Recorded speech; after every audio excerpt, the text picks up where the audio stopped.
Hello, I'm Oliver Pickard and welcome to beautiful Limousin, France. In today's video I'm going to take you through my new little Cox GTM project and I'm going to tell you everything that's wrong with it. But before I do that, in last week's video when I introduced you all to this car, I asked you all for your engine and drivetrain suggestions and there were some very interesting suggestions. In fact, I had more comments in last week's video than I think I've ever had. And there was also a huge conversation about it on Twitter.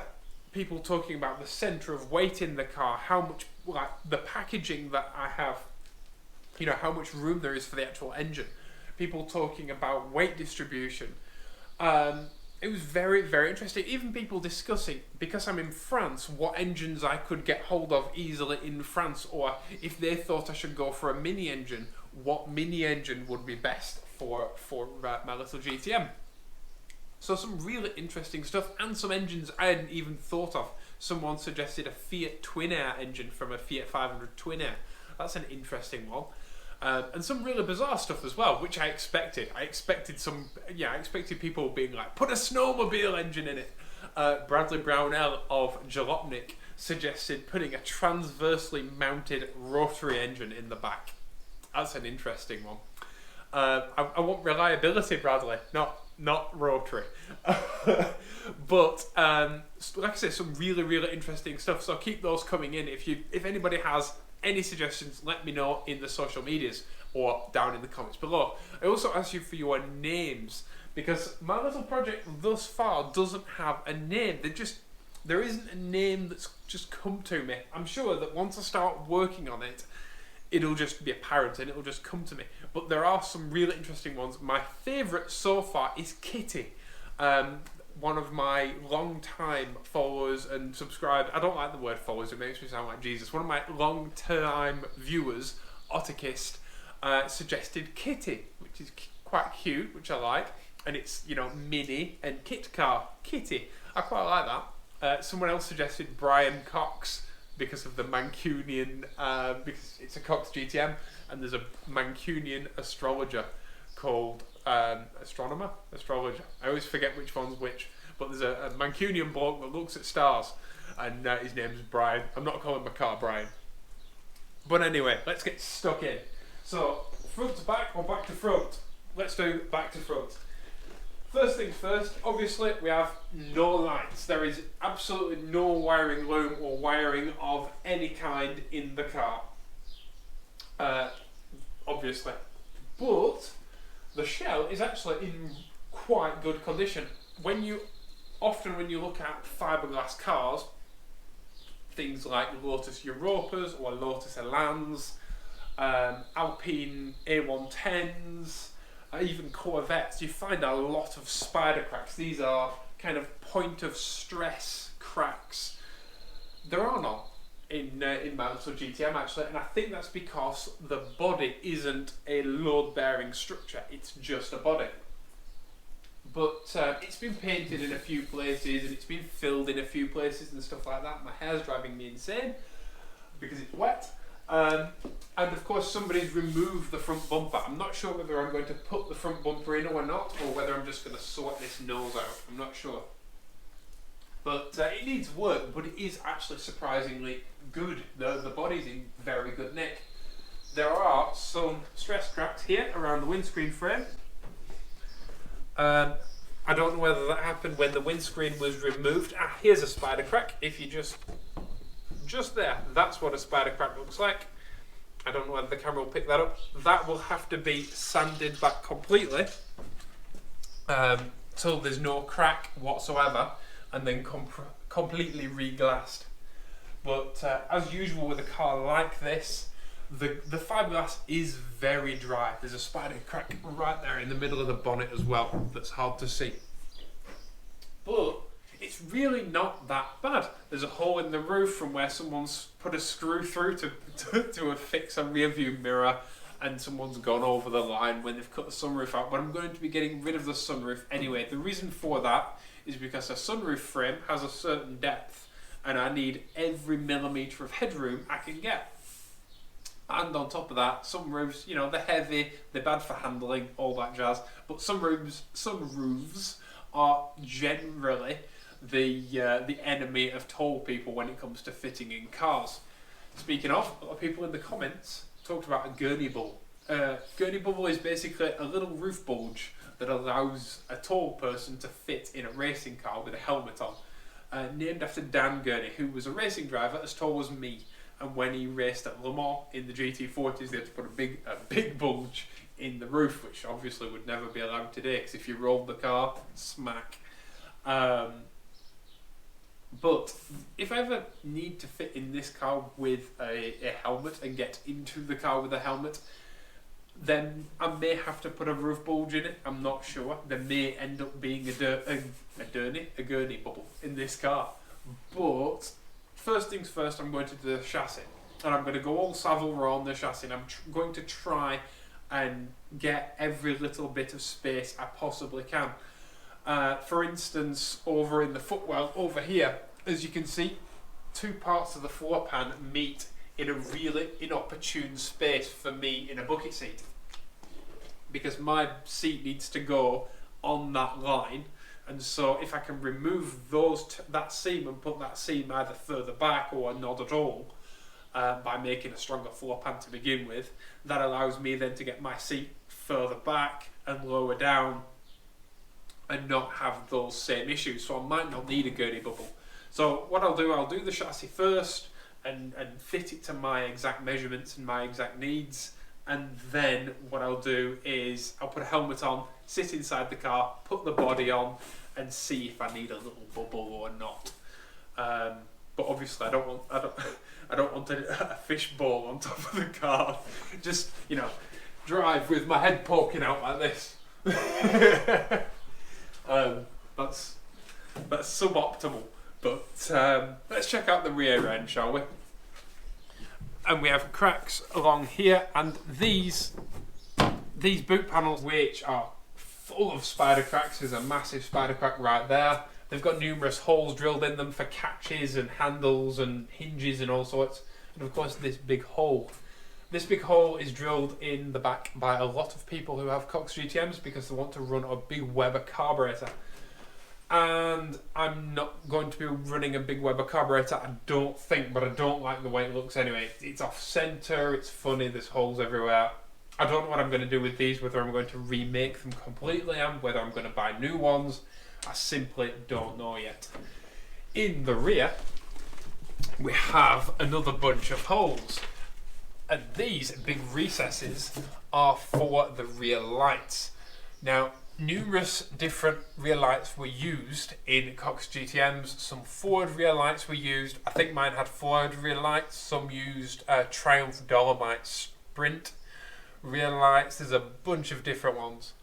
But I've got a plan for that, and it doesn't involve recessed rear lights. So I might be deleting these rear light recesses altogether and going with something a little more classic and a little more in keeping with a fibre-bodied car. These doors, as I showed you last week, are incredibly heavy. For a lightweight fibre door, they have these big bracket panels in, and they have huge steel hinges and this huge steel window frame. This door, I'm not kidding, this door weighs over 10 kilos, which for a lightweight sports car isn't that lightweight. The wing mirrors are incredibly pitted and dented and a bit damaged and knackered. So I don't know what I'm going to do about that. I know that a lot of Cox GTMs actually use this style of mirror, but for a car from 1990, it feels a bit kitsch. So I'm not sure what I'm going to do about that. And the door handles on this car, I believe, may have come from a Morris Marina. Now, I'm sorry, Steph from iDriver Classic, but I don't like the Morris Marina, and I don't want Morris Marina parts on my car. And Morris Marina may have died to give its door handles to my car in a previous life. And for that I'm very thankful, because it got it here today. But can you imagine trying to find Morris Marina door handles in France? For the same money and for the same effort, I can find something far nicer from a car that's far nicer, let's be honest.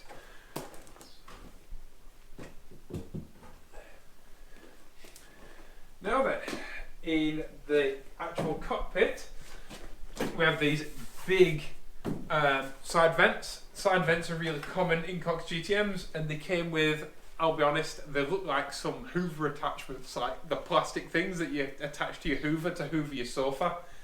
I'm not sure if these air vents are staying here. It depends what drivetrain goes in the car.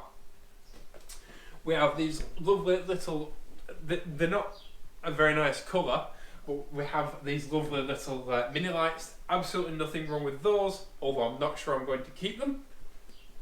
And we have my my seat. Move that out of the way.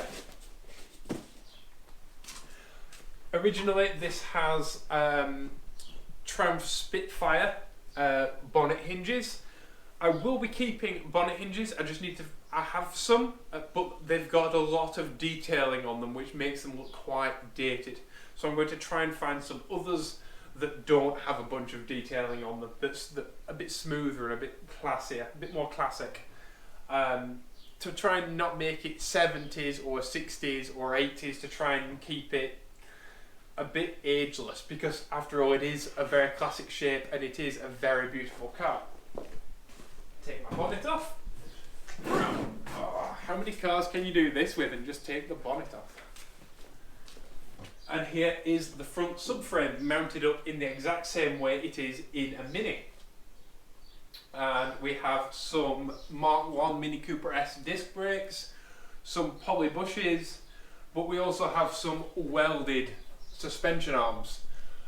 Welded suspension arms are legal in some places, not legal in other places. Personally, I'm not a fan of them. When the Japanese make something illegal, it's usually for a really good reason, so they have to go.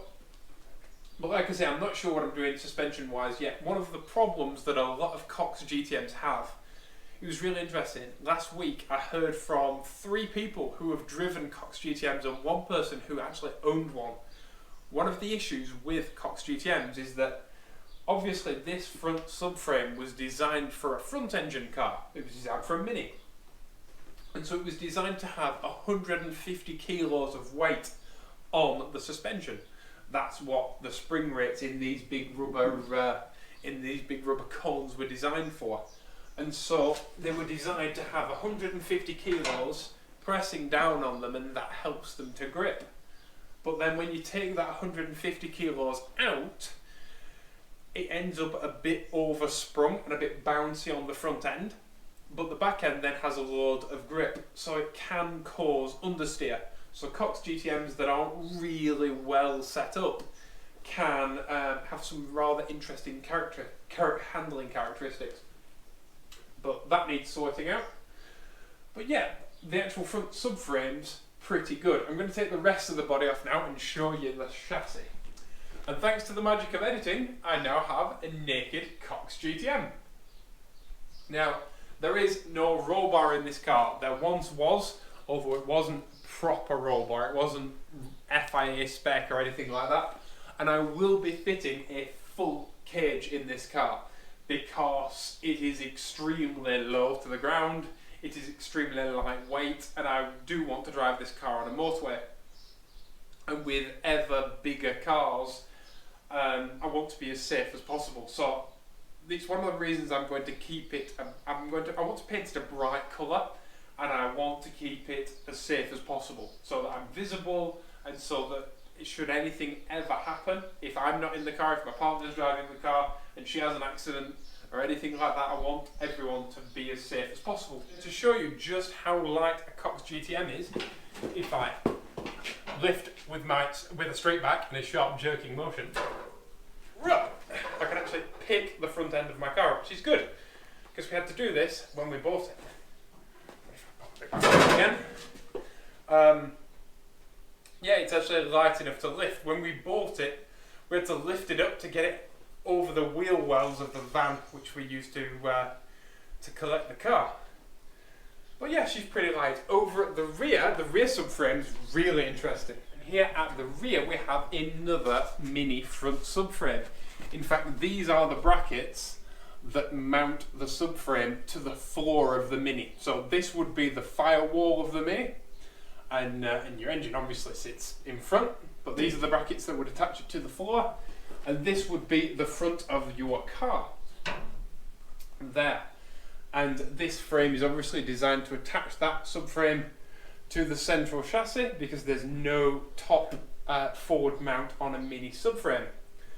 So all of this, it's okay, but it's a bit, it's a little bit Heath Robinson. I'm sure it's functional, but like this is a piece of tubing, then that's another piece of tubing, then you get another one and another one and another one. And to be quite honest, that should just be one beautifully bent piece of tubing, which I can do no problem. But the subframes are in really good condition. So mini subframes usually survive very well, and that's because mini engines leak a lot of oil, and so they're usually coated in a good in a good thick layer of weather protectant. But yeah, really, it's really well made. It has rose joints, which are like they're like ball joints, but they're just better. And it also has poly bushes. Now, poly bushes are like rubber bushes, but they're made of polyurethane, and so they can deform a lot more without damaging. So you can run much softer bushes, or some people run much firmer bushes without damaging the rubber bush inside. They can take a lot more of a beating, which is good. But here in the chassis itself, there is a bit of weirdness going on. For instance, there's a piece of tubing here where it's been relief cut. There should be a piece of tubing there, and instead it's been moved to the side. I think a lot of this is, there's some bits here that have been cut out. I think a lot of that is to do with the fact that it used to have a turbo engine in originally. A lot of people were saying to me last week, oh, you shouldn't do an engine swap, you should stick to what it was designed for and have what it had originally. The engine that this car had originally was a mini turbo, an A-series turbo from a mini Metro, which is alright in a mini Metro, but it is quite a heavy engine because obviously you're adding a load of turbo gubbins to a small engine that doesn't have the world's strongest gearbox and gets very hot, which is why this one caught on fire. But there's a lot of modifications that are slightly weird to the chassis to fit that turbo engine. Also, I don't know whether this happened during the reparation process or what, but the rear subframe is currently held on. If you come around here, the rear subframe is currently held on by wing nuts. Yeah, that's not good. Also, there should be some like little widgets, some little fittings that slide into the tubing, and they allow you to torque up this subframe and bolt it tightly to the central chassis. But there are no fittings in the tubing, so you can't bolt it securely, the rear of the car to the centre of the car, because you just crush that box section tubing. I think that might be how it ended up in a ditch maybe, because it's going to be quite floppy and quite odd handling, because obviously it's not tight, nothing's tight. But yeah, the rear subframe's in fantastic nick. All the brake lines are nice, although obviously because the car's been stood so long, I'm going to redo them all. The central chassis, and this is where it gets bad. But first I'll show you the dashboard. The dashboard is half a dashboard, really. There is nothing left of this original fibreglass dashboard. It's pretty knackered. It's been cut in half, and it's pretty much done for. And behind it, you have this bar that bolts in with a bolt here and a bolt here. Now this tube should go all the way across as one piece, but it doesn't. It's been chopped in the centre and bridged with a piece of angle iron over the top. That's not great in a crash. So I'll be replacing that, and I'll have a knee bar as part of my roll cage, because as you can see, that's not very strong. That's not very good, not very good design. But this aluminium what would you call it? It's a fine piece of artwork, but it's a bit of aluminium origami that someone has used to hold the gauge cluster in place. And yeah, it's not much of a dashboard. Some aluminium brackets that someone made to try and stiffen this. But yeah, it is what it is. We have a Honda CRX steering column and this leather steering wheel that's a bit too small. But here's where it gets bad. Right, now, as I'm sure you can see, there is a lot of bent metal here. In fact, this footman isn't even attached to the car anymore, and it should have some strengthening braces that run across it, like here, but that's just totally gone.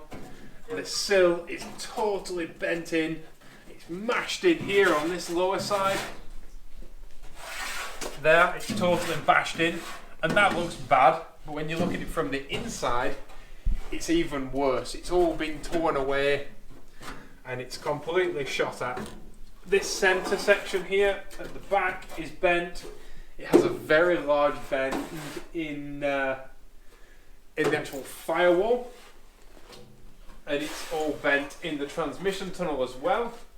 The central, no, it's not a transmission tunnel, is it? Because the gearbox is in the back.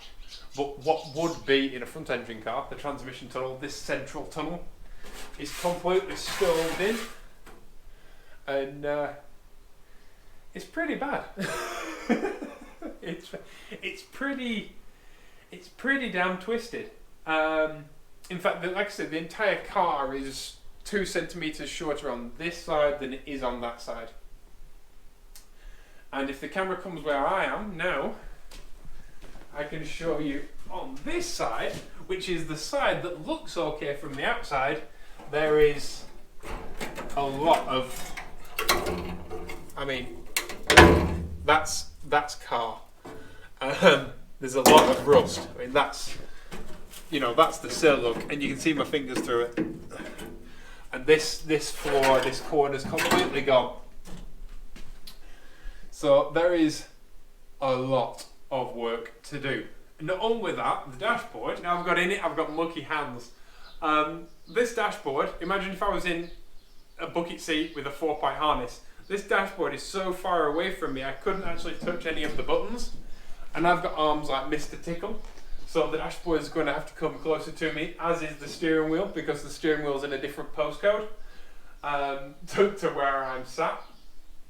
And this is a really common thing with Minis. But this car has a quick rack. I mean, that's full lock.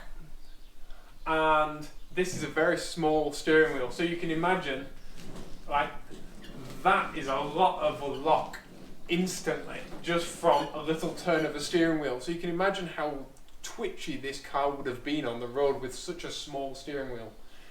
Many people put tiny little steering wheels in Minis, but if you have a quick rack, you don't need a small steering wheel and a quick rack. A small steering wheel is designed to make steering more faster, but if you put a quick rack in a car, you should fit a bigger steering wheel, and then you have more control of the car, as well as moving the steering wheel towards you, because it allows for much better control of the vehicle, and it allows for more precise road placement. You know, it's very easy to see how a very twitchy feeling short wheelbase mid-engine car with rubber cones at the front that are a bit too firm on a wet road, this car would have been incredibly tricky to drive, especially with a turbo engine in the back. You know, add turbo lag to that, and it would have been an absolute beast to drive. It would have been very, very difficult. And you know, flipping heck, I'm amazed it lasted as long as it did, because, like I say, it would have been incredibly twitchy and incredibly quick. A brilliant autocross car or something like that, it would have been superb for that. But on the open road on a wet day, and bear in mind this is from England, so this car will have only been out on wet days, because they only have wet days. But I have to be careful getting out so I don't go through the floor. But yeah, you know, people often have a go at kit cars and at kit car owners, saying, oh, it's a car built in a shed. All the best cars in history were built in sheds. Like, think about it. All Lotuses for a long, long time were kit cars. The Dodge Viper, although it was part of a big car company at the time, they had a small design group. All the best cars have small design groups. It's all men in a shed, off to one side, and designing cars. But people have a go at kit cars because a kit car is as good as the person who builds it. And the first time you do anything, you know, the first time I made a YouTube video, it was terrible. And you learn as you go along, and you get better as you go along, and the vehicle evolves as you go along, and the design, you know, gets better as you go along, because you learn as you do. But this isn't as good as a GTM could have been in maybe 1990 or in the 80s, with the technology available and with the tools available. But luckily, I have a full workshop, or I very soon will do. I've got a lathe that's in bits in the corner of the room at the minute. We have pillar drills. We have all sorts of tools that many people don't have at their disposal. So I have, you know, MIG welders, I've got TIG welders, I've got all sorts. So I can make a car a lot better than your average guy in a shed. And I really love the Cox GTM. I love kit cars. I love all kit cars. You know, I love Caterhams, I love Westfields, I love, like I say, Lotuses. And there are some really interesting and really well-made component cars, kit cars, out there, especially from Britain, and they don't get the love that they deserve, because this is as good as an Alpine A110, this is as good as a Matra, this is as good as a René Bonnet de G. In fact, the René Bonnet de G was originally designed to have a mini engine in the middle. But those cars, because they're French and they were rallied, have a lot more cachet than a little tiny kit car from England does. And I think that people look down on them because of that, because they're built in a shed and not by a company. People look down on them, but they are no less of a car. They are just as brilliant. And this car will stand, hopefully not that, you know, hopefully not so long, it will stand next to 911s and Alpines and Matras, and people will look at it with just as much envy, because it is a beautiful little car, and it's a very clever design. It's a very well made car. But 30 years of experience, 30 years of history, 30 years of technological advancement means that we can actually make this much better than it once was. You know, it can be stronger, it can be faster, it can be lighter, it can be better designed in every single way, and I can't wait to get started on it. The next job I need to do is not on the car, but it's actually on the floor that I'm stood on. I need to level the concrete in this workshop so that I can put a table in here, level it, and start making a chassis, because it has to be, to make a chassis table and to make a chassis, it has to be completely level, and it has to be completely dynamically perfect, and so that anything that you put in, when you put a spirit level on it, you know that it's level. So my first job on my car is actually going to be on my garage floor. But I cannot wait to get stuck into this car. I honestly love it. It's not kind of this isn't a joke project for me. I adore this little thing. And she will be amazing. And I can't wait. Like I say, I've wanted one of these cars since I was little. And all the best things ever made have been made by people in sheds.